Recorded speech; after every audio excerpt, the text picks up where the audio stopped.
நான் நல்லா தொழில் பண்ணிகிட்ருக்கிறேன், பெரிய ஒரு மாந்திரீக பாதிப்பாகுது. மாந்திரிங்கிறது உண்மையா? இல்லை மாந்திரிகத்தினால பிரச்சனைகள் நமக்கு வருமா? இதுக்கு என்ன செய்யறது? இது எது மூலிமா நம்ம இதை கட்டுப்படுத்துறது? இன்றைக்கி பார்த்தீங்கன்னா மாந்திரிகம், மந்திரம், எந்திரம், மை இந்த மாதிரி எல்லா விதமான விஷயங்களும் நிறைய வந்துருச்சு. இன்றைக்கி பக்கத்துக்கு இதுதான் நிறைய இருக்குது. இப்போ நான் என்ன செய்கிறது? நான் என்னை காப்பாற்றிக்க என்ன வழி? நான் எப்படியெல்லாம் தப்பிக்க முடியும்? இது எல்லாமே உண்மை உண்மை உண்மை. எதுவும் பொய் கிடையாது. நீங்கள் நினைக்கிறது தான் பொய். அதாவது மாந்திரிகம் இன்றைய இல்லை, அன்றைய காலத்துலேருந்தே இருக்குது. எச்சரிங்கிறது இந்த காலத்தில் இல்லை, அந்த காலத்துலேருந்தே இருக்குது.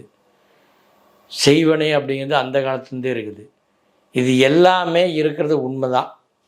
எதுவுமே இல்லைன்னு சொல்ல முடியாது. ஏன்னா இல்லைன்னு சொல்கிற அளவுக்கு இடம் கிடையாது. இன்றைக்கி இந்த தொழில் ரொம்ப வளர்ந்துருச்சு. எப்படி வேணாலும் இன்றைக்கி மனிதனை மாற்ற முடியும். அப்போ இதெல்லாம் நான் எப்படி தப்பிக்கிறது? நான் மாந்திரிகத்துக்கே போய் அதை உடைக்கிறதா, இல்லை எச்சனிக்கிட்டே போகிறதா, இல்லை ஜின்னுக்கிட்டே போகிறதா, இந்த மாதிரி எந்த விஷயத்தில் நான் போய் தப்பிக்கிறது, எந்த மாதிரி பண்ணுறது அப்படின்னு நிறைய பேர்த்துக்கு ஒரு கொஸ்டின் இருக்கும். உண்மையிலுமே நியாயமானதாக நீங்கள் கேட்குறது. இதிலேருந்து தப்பிக்கணும்னா நம்ம இந்த விஷயத்தெல்லாம் போய் பண்ணாலாம் எடுக்க முடியாது.